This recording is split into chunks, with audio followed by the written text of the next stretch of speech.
Hola, hola, buenas, porta vida.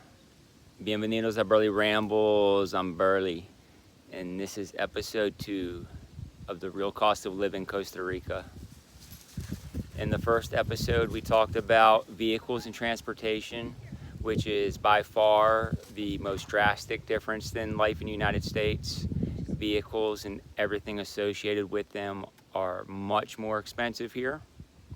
Today, in episode 2, we're going to talk about location generally and a few tips about cost of living here in Costa Rica. All in all, your cost of living in Costa Rica, you can safely say, will be equal to your cost of living in the United States. So whatever dollar amount you are comfortably living on in the United States, or whatever dollar amount you can comfortably live on in the United States, generally that's going to be about the same here in Costa Rica. Now, I do feel that you can drastically lower that cost of living and live a comfortable lifestyle here in Costa Rica. My number one tip, and I went over this in the first video, is flexibility. If you can be flexible, go with the flow, and adapt your lifestyle to fit Costa Rica, and not expect Costa Rica to adapt to your lifestyle, this will go a long ways in helping you lower your cost of living overall, and as well as enhancing your happiness and ease of transition here. And the number 2 tip, if you're looking to lower your cost of living here, is to speak Spanish.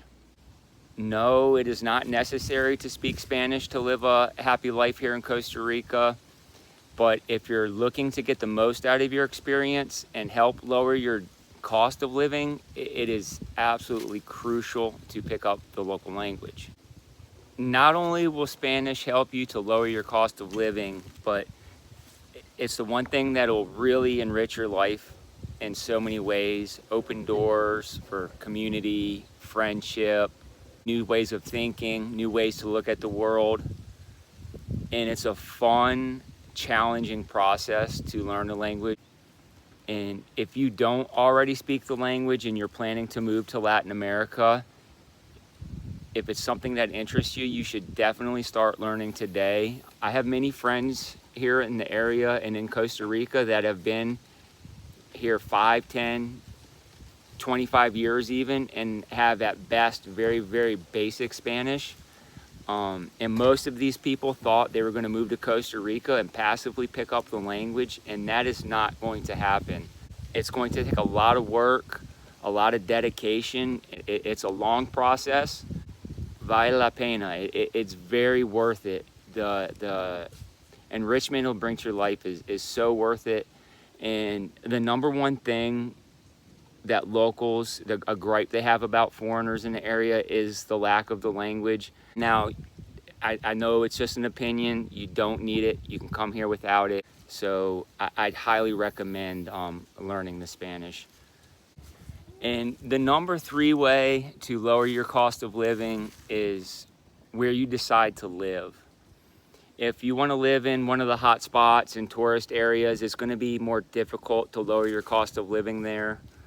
I generally think you can move to these hot spots and maintain the same cost of living in these areas, but it'll take more work if you want to ease back a little bit.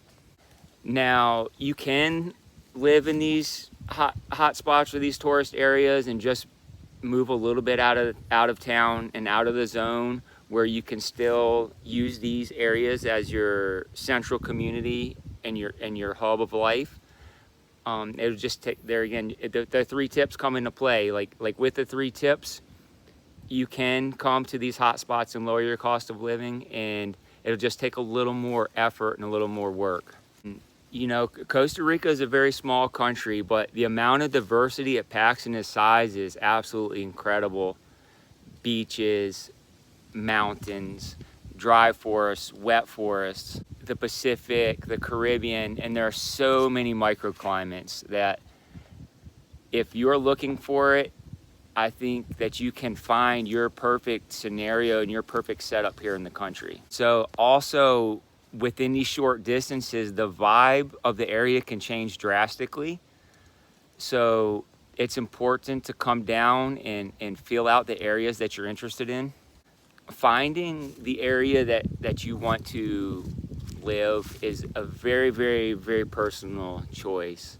We all look at life in the world differently, and so any information that you collect that is not firsthand experience, you're getting that information through a very biased lens. Even any information that I offer, although truthful and authentic for me, you may not get the same view out of the experiences and places that I have. So it's very important to come and experience the country for yourself.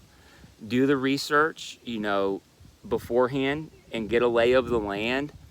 But when you come down here, be very open-minded and definitely spend some time on the ground. Go to the local restaurants, the local stores, and imagine what your life will be in these areas, and think if this is a good fit for you or not. And if you come down with an open mind and spend some time exploring areas, it's very possible that you'll find a place that suits you very well that you've never heard of before. Everybody hears of the tourist spots, but Costa Rica has so much more to offer. There's so many undiscovered gems throughout the country that, don't come down and don't be afraid to explore a little bit. Example being where we decided to settle, we had never heard of it before living here. And so we came to Costa Rica and we went to all the hot spots, the areas that we thought where we might want to settle and build a life for ourselves. And after visiting those places, while all of them are great, not anything bad, they didn't suit what we were looking for. And so how we by accident found our area. We ended up camping on the beach for a couple months, and it quietly snuck up on us. And after 2 months of camping on the beach here, we're like, wow, we just kind of fell into life easily here. We meshed with the locals and the community. And so we had never heard of this town. You probably haven't either. So it's just to point to the importance of feeling the country and these towns for yourself, so you can get a good feel and a real read on what you're looking for. An example for keeping an open mind. So when we did all our research, Jaco and that area was not on our list. We purposely left it off of our list because of all the negative things that everybody relayed to us about this area. And it turns out now, we would not live in Jaco. It doesn't suit us. We're much more into a rural pace of life. But we love the Jaco, Playa Hermosa, Estorrillos area. It's so when we travel here in Costa Rica and go to surf, and we often like to go to this area because there's plentiful supplies, there's good restaurants, there's good surf. And Jaco, to us, while it does have that seedy side of it, it just feels like a more authentic beach town than a lot of the other areas. And now, there's not a beach town in Costa Rica that we don't like, so don't read into that too much. We all of the towns are super cool and have their own flair and their own vibe, but I feel like a lot of the other areas just have this like imported feeling.